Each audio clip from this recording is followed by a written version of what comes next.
There has been a bit of a collaboration going on in the fighting game content creation department where the idea of archetypes is being discussed, with, more importantly, how everybody's different games approaches them.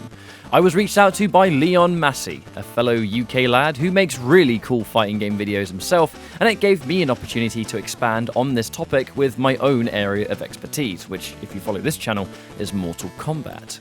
Now, I could have chosen a variety of different MK games for this subject, but I think it would be the most appropriate to discuss some of the classics, particularly MK1 and Ultimate MK3, as they're the games that really put MK on the map as a whole for a lot of us, but during the birth of the arcade era, the standard really hadn't been set at the time for how a fighting game should work. This was the time that giants like Street Fighter, Killer Instinct, and Mortal Kombat were all in the arcades, but also a time where a lot of other fighting games that were simply trying to cash in on that success also existed but completely fell short, because they sucked. Let's dive into the classic age of Mortal Kombat, and how they approach the fighting game genre in their own unique way mechanically. I'm going to use MK1 and Ultimate MK3 as the two examples, as there's a really good amount of time between their releases for the entire genre of fighting games to develop, and I'm capturing the footage using Fightcade, as it has really good netplay, famous community mod Ultimate MK3+, and importantly they've recently changed the games to run on their correct frame rate, so we're getting a pretty authentic experience here to showcase the player versus player gameplay. Starting off with the first Mortal Kombat in 1992, this game was the original. The title that simply compiled a bunch of cool characters together, a story heavily based on team inspiration and the wonderful mind of John Tobias, and a chance to really capitalize on a new wave of graphics that allowed the capture of real actors. There were many moving parts here, and the idea of a competitive 1v1 tournament game might not have been the absolute main focus for a lot of people. So with the tools put forward, what did the very first Mortal Kombat have going for it competitively, and did it have archetypes in any way? The short answer is kind of, but not in the way that we're used to in 2021.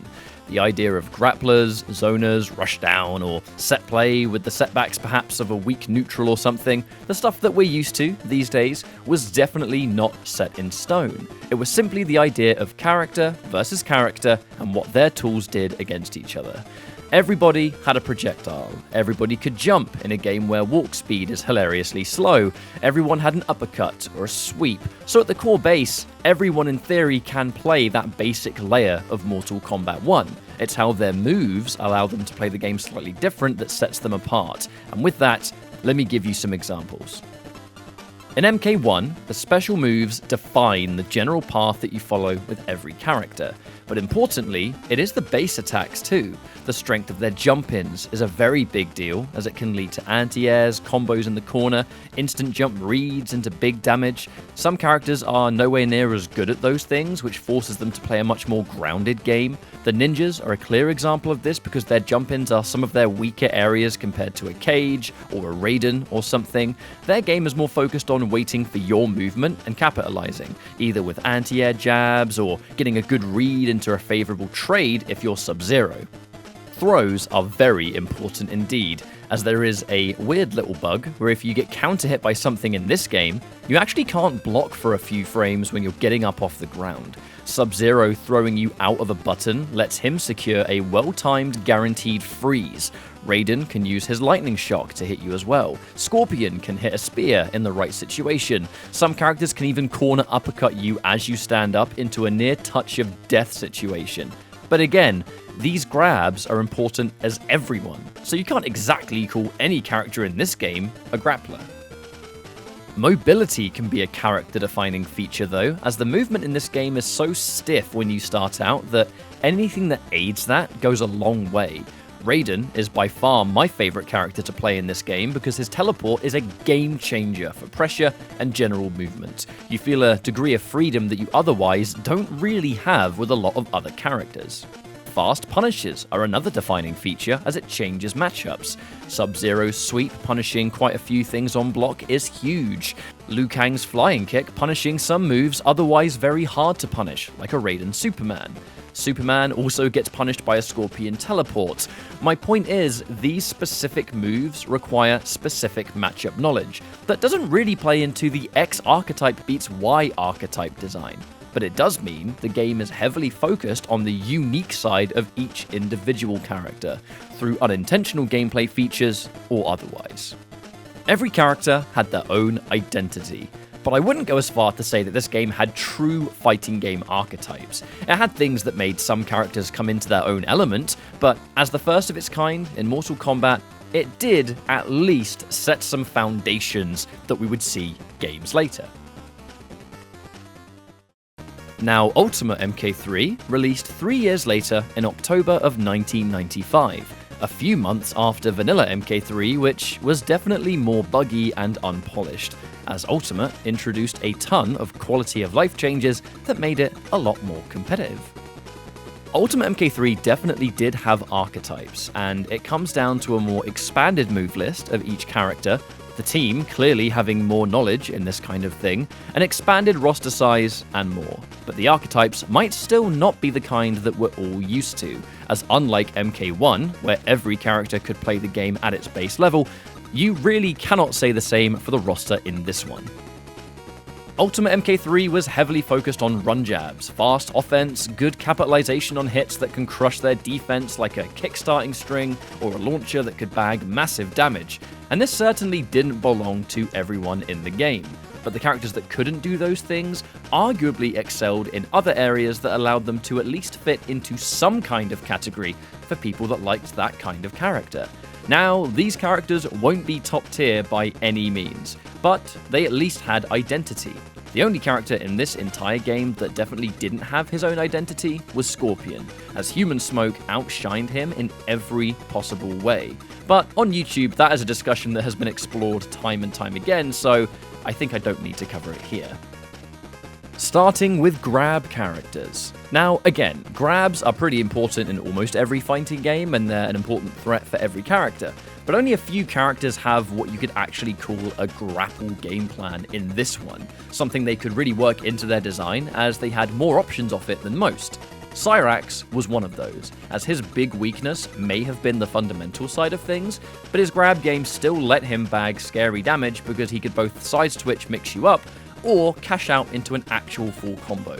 The damage of this would change depending on the opponent's hurtbox, but universally, he gets more damage off his grab than almost anyone else. You can escape this by jumping on wake up, but if he reads that, he can punish that as well. Cyrax definitely has a grab game. Shiva also has one, as hers leads to a similar situation where she can guarantee damage via a stomp for 40%, or can once again create this really weird side switch situation.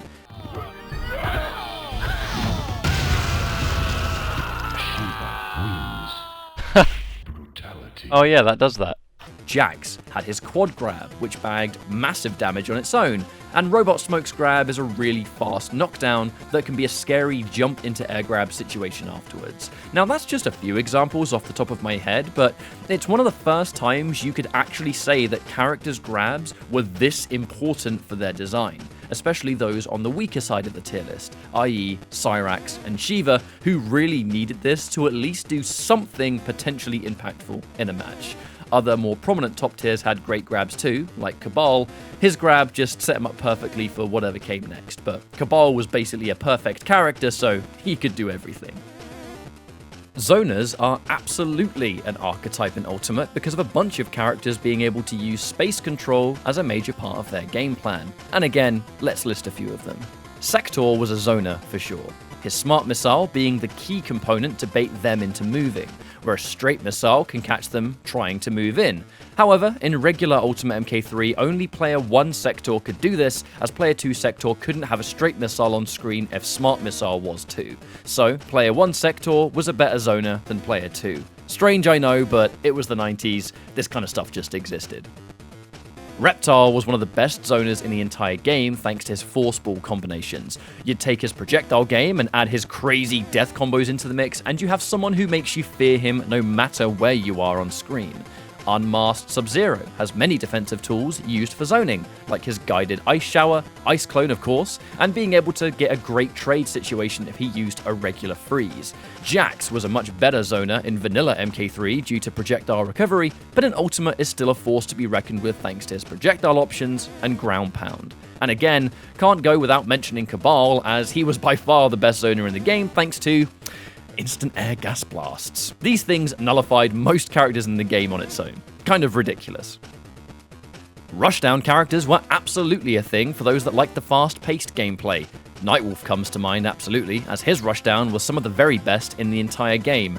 Kung Lao with his ridiculous mobility and rewards for a clean hit due to his dive kick loops or spin loops in the corner, Kitana and her amazing jabs, but also, yet again, we can also look at characters like Jax or definitely Cabal, but some just excelled in that certain area. So again, we're starting to be able to put characters into certain categories, which we definitely couldn't do in Mortal Kombat 1. My point here is that although the wheel was very much still being invented by many teams and games across this time period, Ultimate Mortal Kombat 3 was starting to mature as a competitive game, as we're now able to give characters enough depth, be it intentional or not, that certain players that like certain character designs can now look at groups of characters for a playstyle that fits them. Before MK3, MK players arguably had to mostly look at character by character. You were playing a character just because you liked that character, right? But now with MK3 and the expanded mechanics and character designs, you have access to characters with a strong grab game, or keep away tools, rushdown tools if you want to go in the opposite direction, all being able to play that core fundamental game of Ultimate MK3 for the most part, but still with varying results. I always liked how the development of the fighting game genre in the 90s approached what we now know as fundamentals across all games. Stuff that we often consider not being able to really play without having was stuff that didn't always exist at the time. And from the very first MK to Ultimate MK3, the fighting game genre was changing, with more stuff being introduced and games kind of taking inspiration from each other and coming up with new ways to play as each new game comes out in the arcade. Hopefully you enjoyed this little trip down memory lane, and thank you so much for watching. If you liked it, please make sure to subscribe and click that alert notification for more content to come. If you liked this video in particular, there has been a whole bunch of different creators in the FGC making a video like this for their respective games, so I'll add the playlist in the pinned comment. Thank you so much for watching, take care, and I will see you next time. Bye bye.